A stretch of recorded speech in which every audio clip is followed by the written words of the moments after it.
Hey guys, what is up? This is Matthew Davis, me once again. Welcome back to another movie review, aka After I Saw. This time it is going to be on Nobody.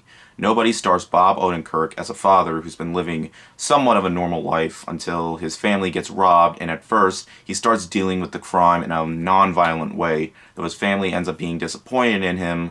Later he starts boosting up violent acts. For a while he starts using melee weapons, then he'll start using guns when things start getting more serious with him as he starts getting involved in other things. This movie comes from the director of Hardcore Henry, Hardcore Henry, which is a movie that received mixed reactions from critics and audiences. I, for one, really enjoyed it, and I thought this was even better than that. I was really looking forward to this one. I was hoping it would give me some of the action I've come to expect, considering one of the producers of John Wick helped with this film as well, and it did just that for me. Easily what made this film work is Bob Odenkirk. He's great in the movie, and he isn't really known for action, but he surprisingly kicked a lot of ass in this role. He manages to make this film work in the best possible way. Christopher Lloyd also appears as his father, which was great to see, as well as we haven't seen him in anything in a really long time. While he isn't in the movie as much, he was still really entertaining to see. Now, of course, I didn't expect this movie to bring anything new to the action genre, which it doesn't. It does, for the most part, remind me of other big action movies, specifically the John Wick series.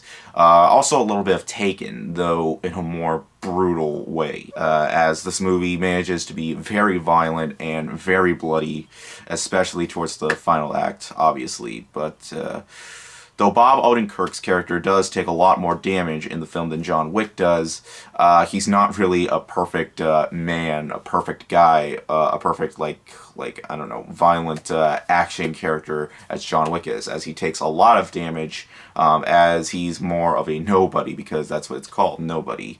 And, yeah, he tries not to get into too many violent acts, but like I mentioned before, things get a lot more serious, and he starts taking this a lot more seriously.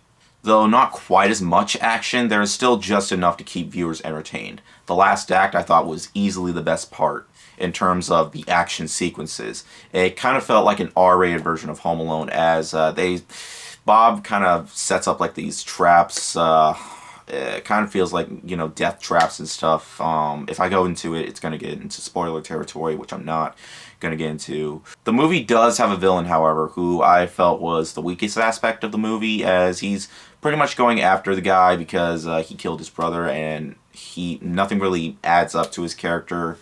But they mostly focus on Bob Odenkirk, which is cool because this isn't really a long movie, so it mostly just tries to focus on him, and honestly, that's good because he's easily one of the best parts of this movie. And he's really what makes this movie watchable.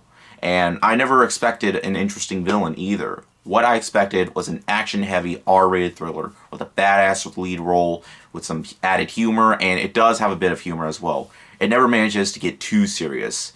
Some of it does come from Christopher Lloyd as well, which I was hoping for, and it gave me just that. It never dragged on, as it's only an hour and 30 minutes long, as it mostly focuses on Bob's character and not really anybody else. None of his family or anything like that. And that's good because he's easily the best aspect, like I mentioned before, of this whole thing. And he's the reason to go see it. He certainly gave me what I wanted to see in this film. And I'm really glad this movie didn't disappoint me. I'm going to give Nobody a 4 out of 5. This movie was a lot of fun, guys. Definitely go support it.